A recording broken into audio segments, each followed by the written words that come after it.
Hi there, podcast and public radio fans. Heath Drusen here, host and creator of the Extremely American podcast. I'm working on season 3, which is an urgent story about neo-Nazi terrorists and how they helped build a modern white supremacist movement, even from prison. Some of their ideas have even made it to today's White House. It's both a gripping true crime story and a timely warning about threats to our democracy. And this time, my investigative reporting is funded by you. To support the project, please make a tax-deductible contribution at extremelyamerican.org. That's extremelyamerican.org. And thanks.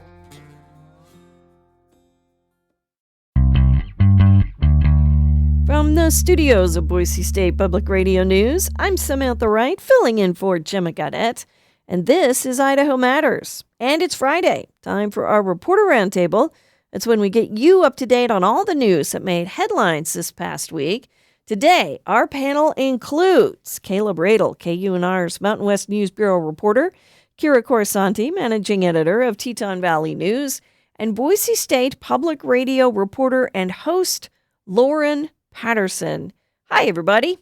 Okay, Kira, you've got a story that's really happening in a lot of rural spots in Idaho, and that's the struggle over wastewater pollution. But this time is a little different. It's two cities suing each other. Why is Victor suing Driggs?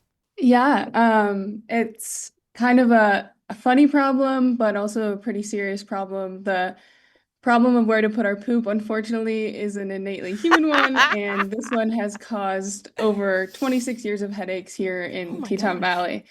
I feel like I have to do a small recap to kind of answer that question here. But Victor and Driggs, two cities here in Teton Valley in eastern Idaho, have been kind of hashing out solutions for the better part of this last decade. Things kind of came to a head this past winter on it. Driggs currently has a wastewater plant facility, but 8 miles down the road, Victor has been acting as its customer, so sending its poop to Driggs. However, in 2018, Driggs was actually cited by the Department of Justice and the EPA for discharging ammonia, which is a pollutant, into Woods Creek. Woods Creek ultimately flows through the Teton River and then into the Pacific Ocean. There are thousands of violations. So around 2022, Driggs entered into a consent decree, which is just a fancy way of saying that they had to upgrade their plant by 2030. Victor was on board with these upgrades, with still being a customer until last March, and they pulled out to pursue their own plant. Then, this past winter, Victor wanted to explore partnership again. There were some failed mediation agreements, leading to Victor building its own plant. And then in March of this year, Victor sued Driggs. This is kind of unprecedented here in the Valley. It's rural. There's no records of any cities ever suing each other. There's 3 cities here. They usually get along great. But Victor kind of has cited that Driggs has been polluting for a long time. They feel that Driggs negotiated in bad faith, and they feel that Driggs also overbilled them for some of their wastewater monies over the years. And so that's the 2-minute summary of this decades-long saga, I guess. Wow. Okay, and you reported on a very wild city council meeting where Victor and Driggs kind of duked it out. Like you said, there's a lot of bad feelings here. And there's a letter that the Victor attorney sent to Driggs, and that seemed to be part of the equation. Tell us what happened at the city council meeting.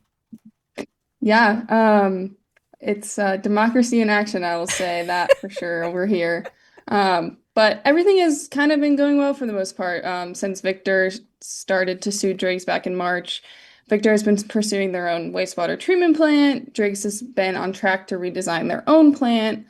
And then this past, I guess, last week in May, Driggs received a letter from the DOJ, the Department of Justice, saying that their design for an independent wastewater treatment plant was rejected. It's kind of put them in a bit of a pickle, for lack of a better term. They said that since Victor still has to send their flows over to Driggs until Driggs upgrades the new plant. They kind of need a design plan that supports both Victor and Driggs. So basically, the federal agencies are like, you have to pursue a partnership. Um, but there's a lot of history there, and both Driggs and Victor city councils are kind of hesitant to trust each other. Victor came to the board with a letter, to the council with a letter proposing, kind of extending an olive branch, proposing a joint powers agreement, which is just a partnership between the two cities. But yeah, I think Driggs is a little bit hesitant to get on board considering that Victor is suing them. Oh, man. Okay. So I think I read in your article the EPA and the DOJ say Driggs has to build a new plant in the next 4 years, but the council found out even if they did, it would be a capacity the day it opened. Break this down for us. That doesn't sound good. Yeah, so we are definitely a growing community over here, especially with the Tetons, Grand Teton National Park, Yellowstone. So we're projected at a 4% growth rate, so almost 40,000 people by 2050, they say. Wow. But because of that, they think the plant will be at 79% capacity, according to these engineers, basically the day it opens, if Victor is still sending their flows to Driggs. And that was part of the reason that the DOJ and EPA said that their design was a no-go. Mm. Okay, we have seen this a lot. Cities and towns need a new plant, but these aren't cheap.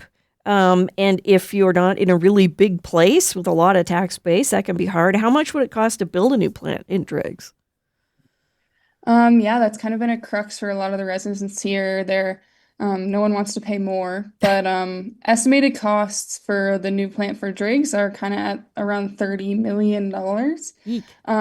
Engineers have been trying their best to cut these costs. So rather than building a whole new plant, Driggs has been pursuing just reusing plant parts and upgrading where it is right now. In this past May, Driggs actually received an SRS loan of $25 million with essentially a $6 million grant added on to that.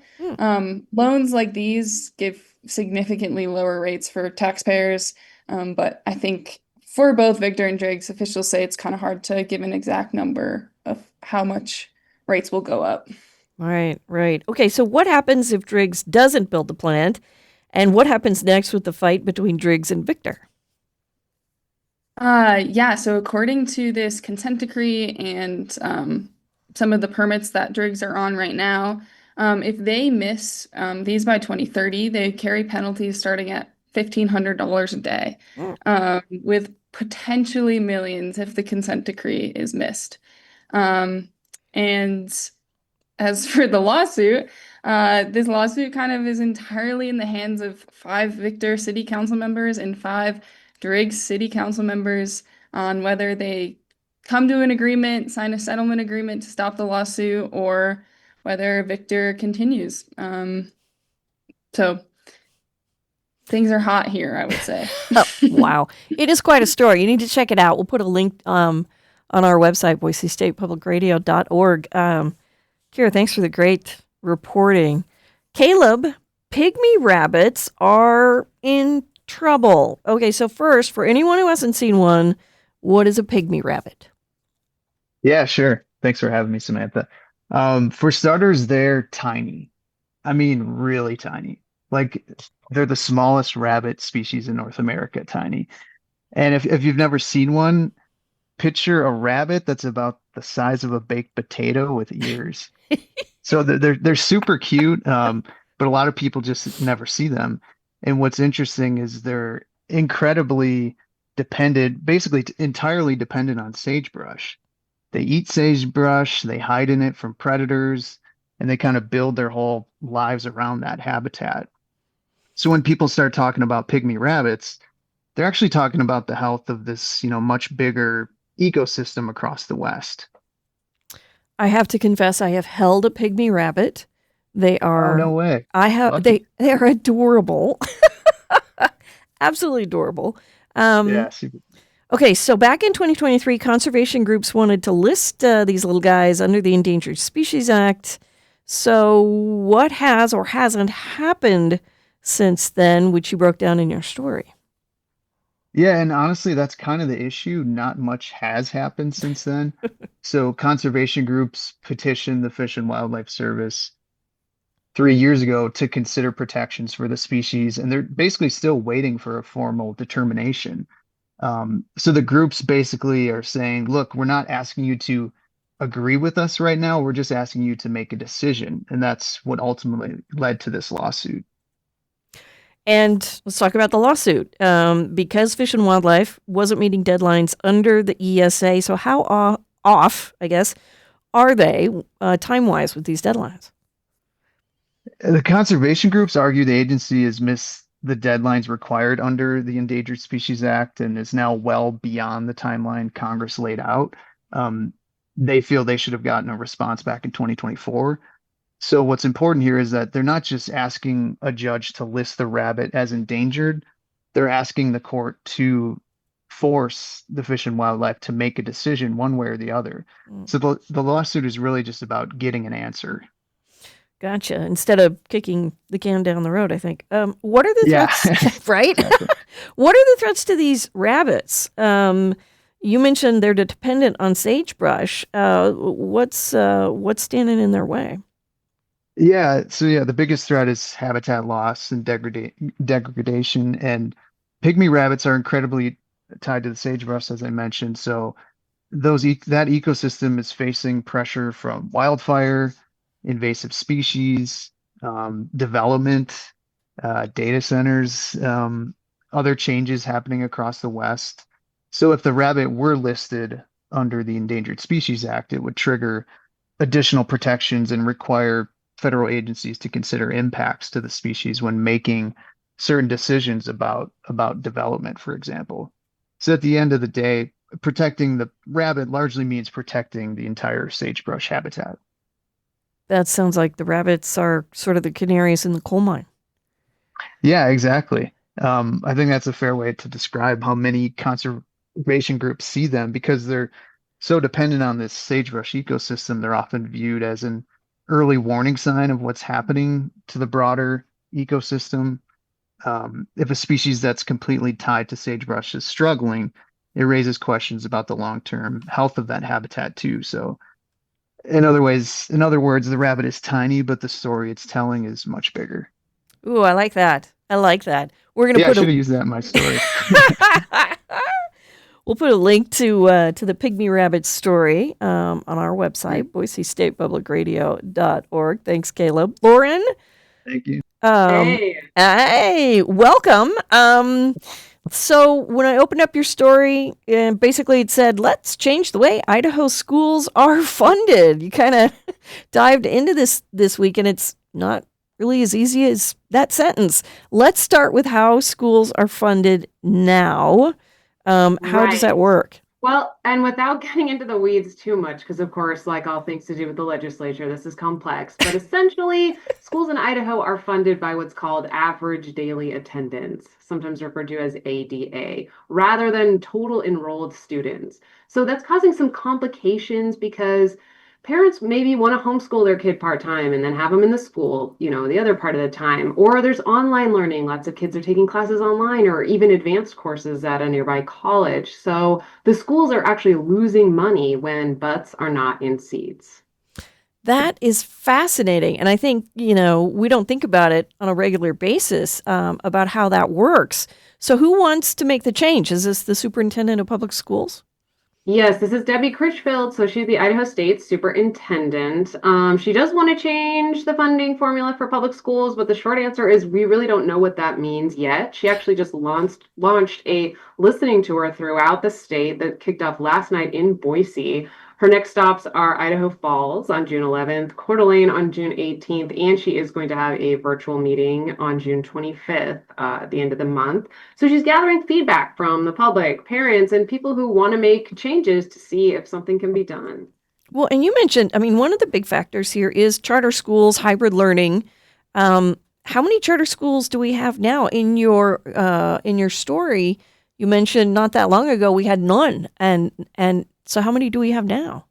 Right. So I talked with Jennifer Swindell, who's the managing editor of Idaho Ed News. They obviously cover the education beat in Idaho, and Jen's been watching this stuff evolve for a really long time. She said 25 years ago, just like you said, Sam, we had no charter schools in Idaho, but now we have 77. So school has really changed, and I think there's a big emphasis here that school has changed everywhere after the pandemic, right? We're more okay with hybrid learning and things like that. So it's time to adjust. And it seems like people, parents, and even people in our own state legislature are kind of ready for schools and the way they're funded to change as well.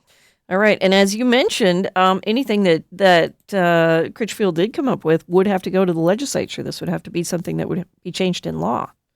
That's right. So after the listening tour, I've been in touch with her staff this week and said, hey, what's the plan? What are your next steps? She said they're going to convene a working group that'll include a financial analysis, and they're going to draft legislation to be shared with the Joint Finance Appropriations Committee this fall. I did talk with our esteemed legislative reporter, James Dawson, and it's not like he gave it an eye roll, but it's sort of like, yeah, they've wanted to change this forever. We'll see, kind of thing. So a couple people are jaded on this. It's a big ask and a big task, and we'll see if the legislature is interested and if Debbie and her team can pull it off. All right, Lauren, thank you. That's fascinating. We're going to have more with our Reporter Roundtable in just a minute. Don't forget, earlier this week, we talked about the 50th anniversary of the Teton Dam collapse. We've got a fantastic new reel about what happened back in 1976, and it's dropping today. Check out Boise State Public Radio on Instagram and Facebook. Watch the reel. It's cool. Kira, Grand Targhee Ski Resort is expanding, or trying to. Good news for skiers. Environmentalists, kind of unhappy. Tell us about the expansion. How big is it? Yeah, this expansion has kind of been in the works since 2020. It's a private ski mountain. They have the right to expand. It's currently, I would say, in the scheme of Western ski mountains, pretty small. People like it that way. This new expansion they're proposing is an additional 694 acres to their already to the ski mountain already. That includes construction of 2 new ski lifts and also 3 brand new lifts within the existing ski area. There's also some on mountain facility upgrades, new guest facilities where people can come and stay, new ski patrol huts, bathrooms on top of lifts, and also a lot of things for the summer, like summer activity zones, zip lines, canopy tours, adventure courses, disc golf, all those recreation activities that happen in the summer. So yeah, overall, it's a pretty substantial expansion plan, I would say. Wow, sounds like it. Okay, so what are the environmental concerns that may come with this? Yeah, those 2 new lifts that I had said were kind of into the almost 700 acres of expansion, expand into Teton Canyon, which is a canyon from the Idaho side that leads into the Teton Mountain Range. The 2 proposed new lifts fall into that canyon, and the draft environmental impact statements say that could disturb goshawk habitat, which is a bird, active owl nests, mule deer, and other wildlife in the area. Okay, and here's a problem. I didn't even think about this until I read your story. Grand Targhee sits in Wyoming, but it's only accessible from Idaho. So on the Idaho side, Teton County will get none of the tax rights, while Wyoming will get all of them. How big of a deal is that? Yeah, I think that's kind of one of the biggest deals for people on Teton County, Idaho side. I think it's funny that, or I guess more interesting that a simple line drawn on a map can determine the fate for thousands of these people's taxes, but that's the way it is. An interesting one. Yeah, the difference, kind of preliminary projections is that Teton County, Idaho, would get $250,000, whereas Teton County, Wyoming, which is essentially Jackson Hole, would get $3 million. Ooh. A very large gap that has kind of been a big debate for years with Grand Targhee ski area. Teton County, Idaho's like patrol units and medical teams get called to Targhee's accidents all the time. And a lot of our infrastructure is on this side. It can't even be accessed from the Wyoming side. But things are in motion. Both counties, Teton County, Idaho, and Teton County, Wyoming, about 30 minutes apart, are set to discuss these terms of these tax rights this summer. And if successful, hopefully they can agree to a decision to share some of these tax rights in a more equitable way. Cynicists call it a sham. Others are waiting to see if it works. So what about the people who live there? Are they in favor of this? Do we know? I think people are hesitant to change, especially here and in Idaho in general, where people are very proud of their roots. But I would say the loudest voices are the ones opposed, and I would say most are opposed. Last year, public comments opened on this expansion, and there are over 2,100 mostly opposed. The ones opposed are obviously worried about environmental and wildlife impacts. They're also worried about how it affect our road infrastructure and the resources here, and the price spikes set to happen to ticket sales and to what they kind of call a once sleepy resort that they appreciate, no lift lines, familiar faces, etc. And then those who support it, I would say, are excited to ski more terrain and have better amenities on the mountain and support private ski areas' rights to expand. Wow. Okay, you mentioned public comment. Can the public weigh in on the expansion? And if they can, how do they do that? Yeah, so public comment was taken last summer for their draft plan, but that public comment period now is over. This recent period that just opened up last week is until the end of July, and it's only open to those who have commented before. They're calling it an objection period. So people essentially have one last chance to make their voices heard. To do so, people can head over to the Caribou Targhee Forest website where there are links to object. You can also email Kim Pearson and Jay Pence, who are Caribou Targhee Forest supervisors. All right. Thanks for the story. Wow. Yeah, thank you, Samantha. Lauren, Flipcause went bankrupt and 2 Idaho nonprofits lost money. First off, what is Flipcause? Honestly, I'd never heard of this before. What is this? I hadn't either until I did this story, so you're not alone. Essentially, it's an all-in-one platform for nonprofits and charities to manage their money. It's this dashboard where they can take donations, sell tickets for their events. Think of like Square, when you go to the farmer's market and you slide your card and, they take a little bit of it, but you get the money. It's one of those kind of things. So what happens is a lot of these charities, they were using this app, Flipcause, to manage their money, and they would be getting their donations and their ticket sales and everything that was coming in within a few weeks or a month. They had different agreements. And then it started getting longer and longer that they were, taking to get their money. They were contacting support. And at first, one of the nonprofit directors I talked to in Boise said they were really nice and saying, oh, we'll get it to you soon. We're just having some difficulties. And then it just took longer and longer. It was harder and harder to get a hold of people. They weren't calling back. And pretty soon their communication went completely dark and then they went under. So currently they owe about $29 million to charities nationwide, including 2 nonprofits in Idaho. Well, okay, let's talk about that. Which nonprofits in Idaho got caught in this? So the Treasure Valley Children's Theater right here in Boise and a nonprofit called DS Connections in Haley up in North Idaho. They support people who have family members with Down syndrome. There could be others. Those are the ones I got a hold of and talked to this story. So how much did each one lose, Children's Theater and DS Connections? Both organizations lost around $20,000. Oh, yeah. That can hurt. And they're small, and they're doing stuff, with kids and with families. And so that can be a lot of money for a small nonprofit. Wow. Okay, you found out that DS Connections is managing to make up the loss, right? They're getting more donors. Yeah, that's right. I talked to the founder and board president. She said they have a wonderful and supportive community up there in North Idaho, and they were able to raise back all the money they lost and more. So they're pushing ahead with all their regular programs, including even some new projects. Well, that's good. But what about the children's theater? How are they handling it?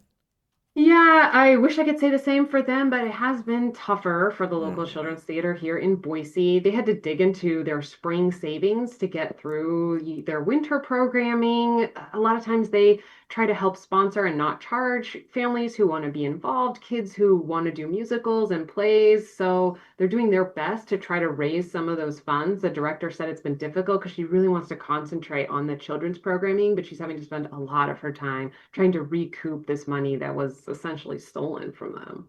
Well, that raises a good question. What happens now? Will they ever see any money from a flip cause?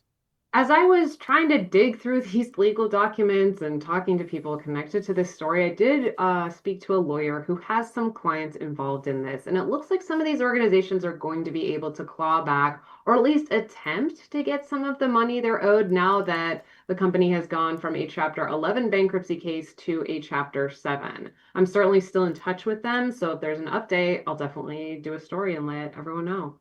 Awesome. All right. Lauren, thanks so much for coming on the roundtable today. Thanks for having me, Sam. Caleb, we've all seen this. A big thunderstorm moves in, it dumps a ton of rain, then poof, it's gone.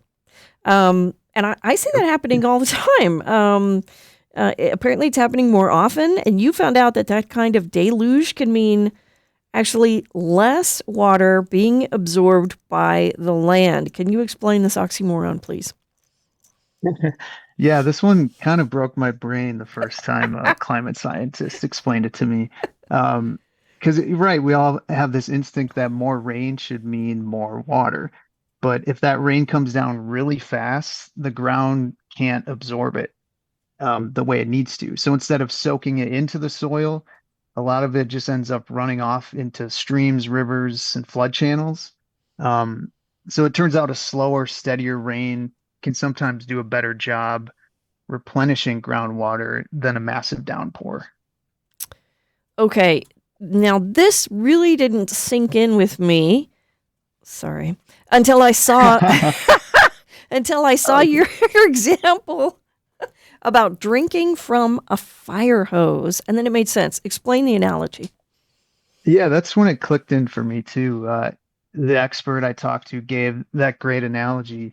Imagine trying to take a drink from a fire hose. The problem isn't that there's not enough water. There's actually too much water arriving too fast. And that's basically what's happening with the landscape. The land can only absorb water at a certain rate. And when a storm dumps water faster than the ground can take it in, a lot of it just ends up running off or gets evaporated, and it's not actually adding to our water supply. So the problem isn't the amount of water, it's the speed. Okay. I think I got from your story three main things. These rainfall bursts mean less groundwater. You mentioned that. Obviously, Correct. there's a flood risk, right, with all that water Yep. all at once. And then a third thing I didn't think of, wildfire danger. How does that work? Yeah, good job. You read my story. Thanks. Those are really the three big concerns experts talked about. I mean, less groundwater because less water is soaking into the soil, more flood risk because more water is moving across the landscape all at once, and then, yeah, wildfire risk because these intense storms are often separated by longer dry periods. So you can get a huge burst of rain, but if that water isn't being stored effectively in soils and vegetation, the land is still going to dry out pretty quickly afterward. So yeah, it's one of those examples where climate impacts aren't always as like easy to spot or notice as you'd think. So, how does this info help water managers? They have to plan for the future. How is this going to help them out, this kind of information? Yeah, absolutely. And that was a big question I had for the experts. They said water managers, they care about they care about more than just how much precipitation falls. They need to know when it falls, how fast it falls, and where it goes afterward. So understanding these shifts can help water managers and communities plan for reservoirs, groundwater management, flood infrastructure, because ultimately they're trying to prepare for a future that may not behave like the past. Gotcha. Gotcha. Great story. Great story. Thank you. Caleb, I want to continue with another story that looks at the effects of climate change, including drought, heat, and again, wildfires. A new survey says people think these are happening more often, but they can't agree on why. Tell us about the new survey. Yeah, this survey comes from the Pew Research Center. They put out a lot of these type of reports throughout the year. And what I found interesting about this one is that, yeah, people, like you said, people actually agree on more than you might expect. Most of the respondents said they think drought, heat waves, wildfires, and other extreme weather events are becoming more common. Where the disagreement starts is when you ask why that's happening or what should be done about it. Um, and a metaphor I'm going to use because I finally caught up on the pit is so people are often agreeing on the symptoms, even if they're disagreeing on the diagnosis. Gotcha. Gotcha. And I was looking at your story. How much do your politics influence your views on this kind of extreme weather? Quite a bit. According to the survey, people may be experiencing the same drought or, breathing the same wildfire smoke, but they're often interpreting those experiences through different political lenses, honestly. So you can have neighborhoods looking at the exact same event and reaching very different conclusions about what's causing it and what should happen next. Some say it's climate change, others think it's just natural weather patterns. So yeah, there's quite a divide still when it comes to politics. And Shockingly. shockingly. Well, not so much because you wrote these views are pretty much the same as they were 10 years ago, right? Yeah, yeah. And that was probably one of the most surprising findings to me because if you think about everything the West has experienced over the last decade, record heat, drought, massive wildfire seasons, you might expect opinions to have shifted a little more, but researchers found those underlying political divides have remained pretty remarkably stable. Um, so basically the weather's changing faster than public opinion. I like that. That's good. Um, okay. And the survey found that people are frustrated over governments not doing enough about these problems, right? Yeah, and that frustration showed up across different groups. People may disagree about causes and solutions, but many respondents express concern that governments aren't keeping pace with the challenges communities are facing, whether it's drought planning, wildfire preparation, infrastructure, or emergency response. There was a sense that these problems are moving very quickly and governments aren't keeping up. And one thing the survey suggests is that people are increasingly experiencing these impacts firsthand, even if they don't always agree on how to interpret them.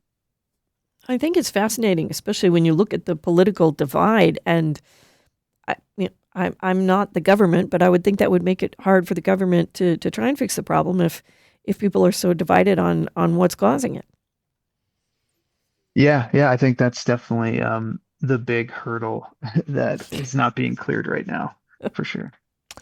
Caleb, thanks for this. We're going to put a link to the report on our website, boisestatepublicradio.org. Great, thanks. Earlier this week, we talked about the 50th anniversary of the Teton Dam collapse. We've got a fantastic new reel about what happened back in 1976. It's out today. Check out Boise State Public Radio on Instagram and Facebook and check it out. But what's happening on the Teton River now, 50 years later? And Kira, you wrote a very comprehensive story on how some folks, including Rexburg's mayor, want a new dam. So tell us why. What's the reasoning? Yeah, well, thank you, Sam. I appreciate that. But yeah, I think from what I've been told, the prospects of a new dam have been in the works since the dam failed in 1976. So it's kind of been in limbo forever, I would say. But talks have kind of ramped up in the past 2 years over these concerns of water storage. And I think Kaden kind of did a great segue into a lot of the needs of water here in East Idaho. The Rexburg mayor, Rexburg is the place where the dam failed and covered the town in 76. He argues that we need water storage for our farmers and the growing population over here. We need flood control for the Teton River, which seasonally floods. We need hydroelectric power generation and just new recreation opportunities that could come from building a dam. Let's break those down a little bit. How much water storage would we be talking about with a new dam? Yeah, that's a great question. And to be honest, I'm not really sure there is an exact number, or at least one that has been given to me by some of the scientists and water managers on the case. I can say, though, that agriculture irrigation is the number one use of water usage, at least here in eastern Idaho, I think for all of Idaho as well, especially in severe drought years like the one we're in right now. So, whether you're for the dam or whether you're against, I think water storage is an immediate need.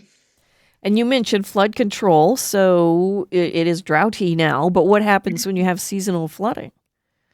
Yeah, this year not so bad. We did get a little bit of rain the last week, and some things flooded, which similar to what Caden said, they're not used to sucking up all the water, so it kind of flooded. But in wetter years, the Teton River drainage can cause significant damage just to ranchers and farmers.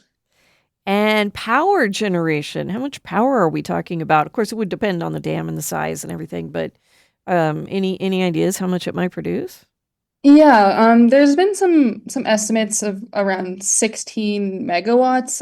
And for those who are not well versed in megawatt speak, like me, 16 megawatts is roughly enough to power 12,000 to 16,000 average homes. To put that kind of in local terms around here, that's enough power to power all of Driggs, Victor, and Teutonia, so Teton Valley combined. But in retrospect, it's kind of modest compared to other regional hydro projects. Well, it might be enough to power that wastewater plant if they ever get it Yeah, built. exactly. Okay, we've been talking a lot this week about the collapse of the old dam because it's the anniversary, as we said. But I think that's the first time I'd read about how that dam submerged the Teton Canyon. And you say the river's kind of taking that canyon back. Yeah, I mean, I'll be honest, I hadn't heard much about this until this um, documentary video came out a couple weeks ago by American Rivers, which is an organization that kind of looks at dams, evaluates them, and sees if they need to get rid of them throughout the Mountain West.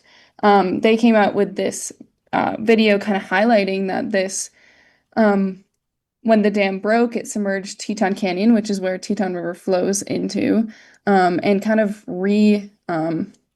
I guess I don't know the term for it, but restarted the ecosystem there. They kind of said that in the 50-year since, the recovery has been remarkable for Yellowstone cutthroat trout populations, for mule deer and elk.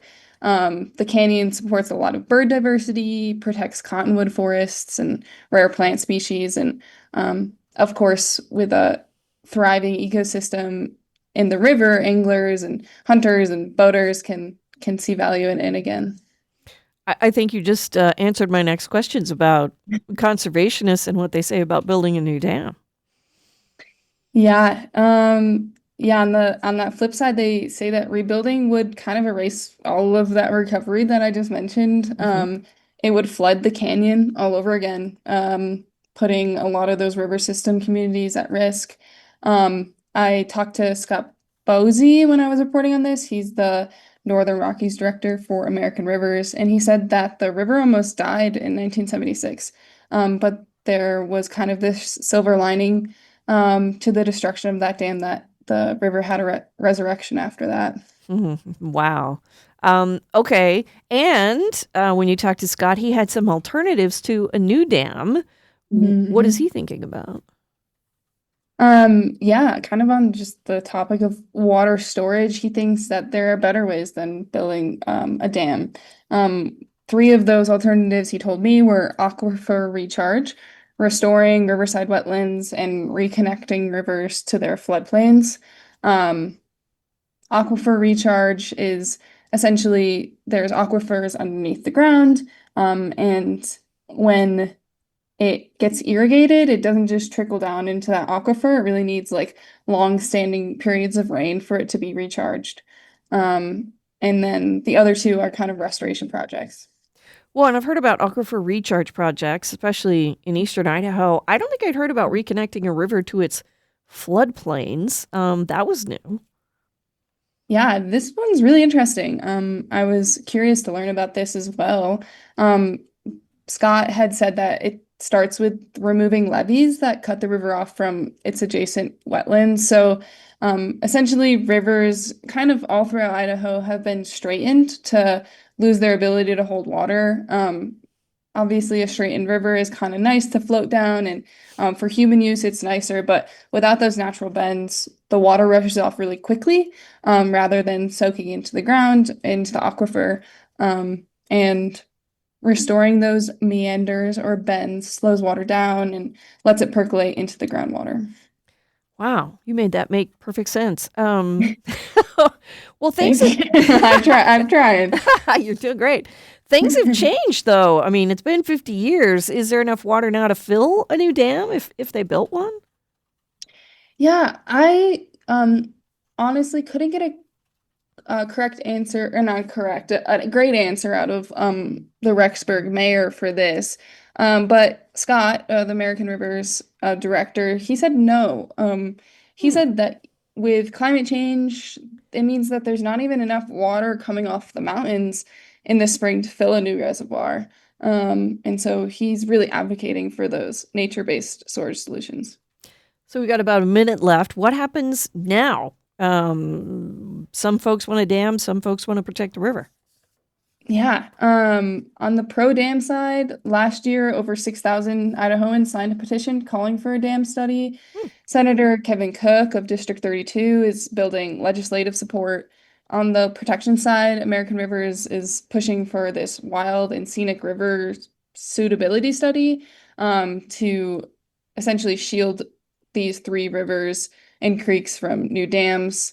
And I think until things happen at a legislative level, it's kind of in limbo.